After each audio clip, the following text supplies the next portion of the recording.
Assalamualaikum, saya ucapkan kepada Dr. Rain dan rakan-rakan sekalian. Hari ini kami kumpulan 2 akan membentangkan mengenai tugasan inovasi iaitu bertemakan kata nama. Saya Nur Efaizatul Syafiqah binti Zul akan membentangkan mengenai konsep inovasi. Apa itu inovasi? Inovasi merupakan satu elemen yang penting untuk menambah baik pendidikan yang produktif dan efektif. Kaedah ini dilakukan untuk menghasilkan sesuatu produk ataupun perkhidmatan yang baik sama ada melalui pengubahsuaian ataupun penambahbaikan. Dengan menggunakan konsep ini, kita dapat mencipta kaedah-kaedah pengajaran yang lebih inovasi dan kreatif untuk menarik minat dan perhatian para pelajar. Okey. Bahan bantu mengajar adalah inovasi yang kami lakukan iaitu bahan bantu mengajar ini merupakan bahan tambahan yang digunakan oleh guru sebagai inisiatif lain untuk menyampaikan sesuatu sesuatu topik pembelajaran. Dan bahan bantu mengajar ini berkonsepkan 3 dimensi dan media interaktif. Berikut merupakan bahan bantu mengajar yang kami lakukan iaitu kotak minda dan juga kuis secara dalam talian. Seterusnya saya serahkan kepada pembentang kedua.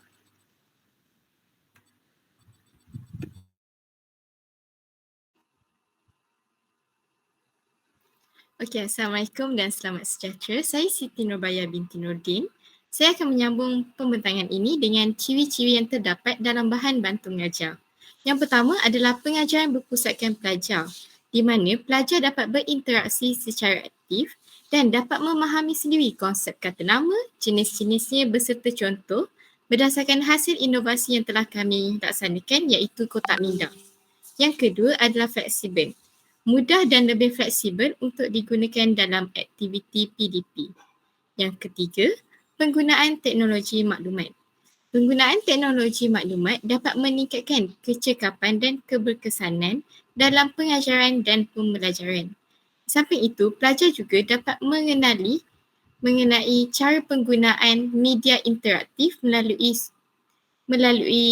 permainan yang telah kami hasilkan di Canva.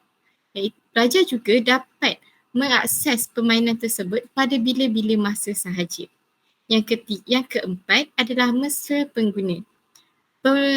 Berdasarkan hasil inovasi yang telah kami hasilkan, kami telah menerapkan ciri-ciri mesra pengguna di mana soalan-soalan tersebut boleh diubah mengikut subtopik yang diajar. Seperti sekarang kami telah mengajarkan mengenai kata nama, kami menyediakan soalan kata nama. Kemudian bagi soalan seterusnya, kami akan memasuki bab kata kerja. Kami akan mengubah soalan tersebut kepada kata kerja. Baiklah, pembentangan seterusnya akan disambung oleh rakan saya.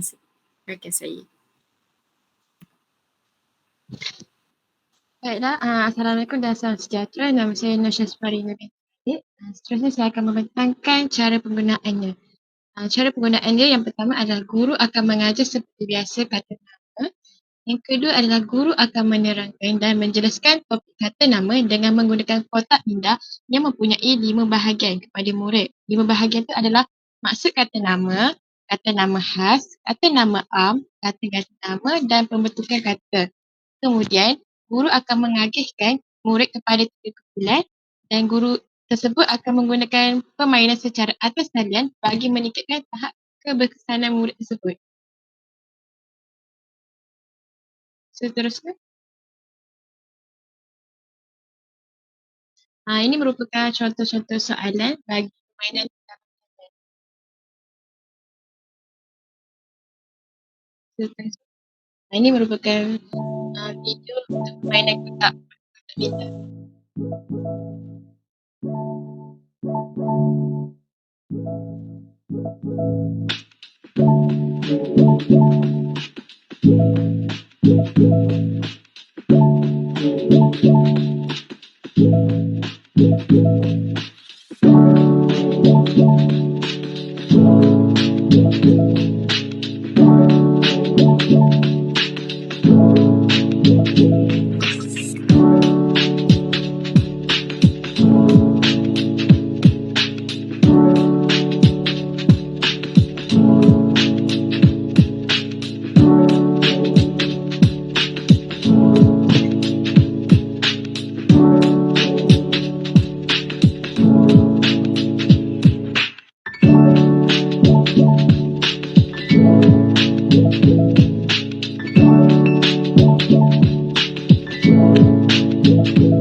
Seterusnya kita akan lanjut pada permainan.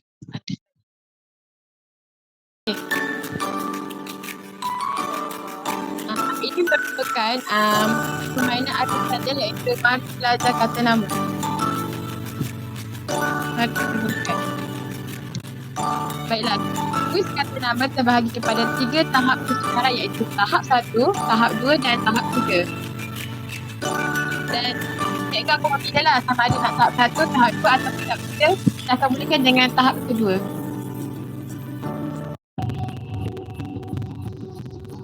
Soalan yang pertama, Cikgu Halimah mengarahkan murid-murid tempat kosong membawa kain buruk semasa aktiviti gotong royong. Setiap pelajar akan memilih lah sama ada jawapannya A, B atau C atau D. Dan murid tersebut memilih jawapan B. Oh, salah. Dan kita balik pada soalan yang kedua.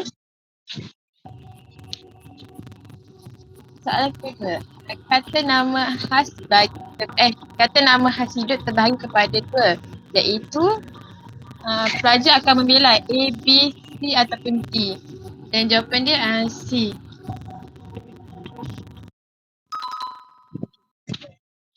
Dan soalan ketiga.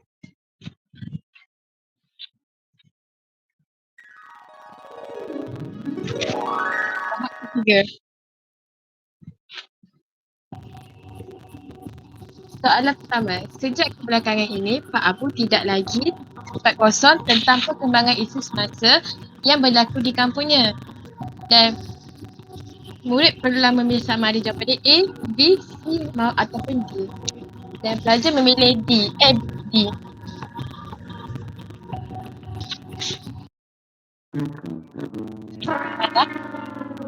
Dan soalan yang kedua,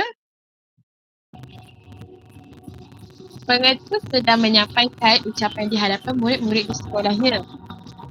Tempat kosong menasihati tempat kosong agar sentiasa menjaga nama baik sekolah. Dan pelajar memilih jawapan C.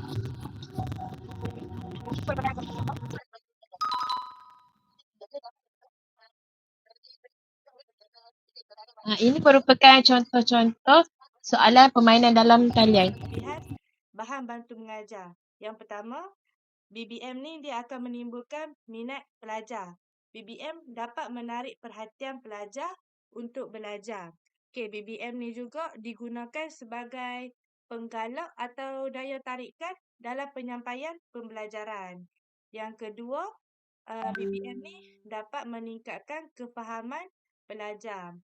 BBM dapat menarik perhatian pelajar untuk lebih fokus di dalam kelas. Pelajar juga akan mudah untuk memahami konsep yang diberi. BBM ni juga dia seperti rangsangan tambahan kepada guru untuk bantu menjelaskan penerangan guru.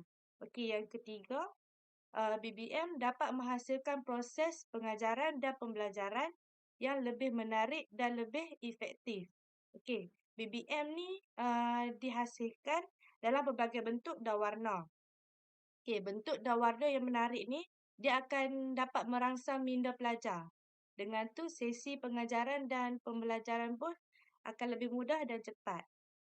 Yang keempat, kelebihannya adalah dapat memberi manfaat dari aspek pengalaman panca indera. Panca indera yang terlibat kalau kita main BBM ni adalah penglihatan dan deria sentuh.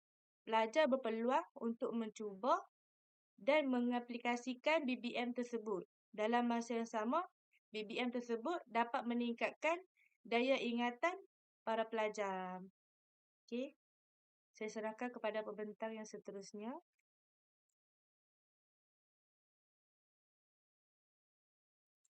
Saya Nurhaliza binti Muhammad Zaman akan membentangkan tentang bahan bantu mengajar ini.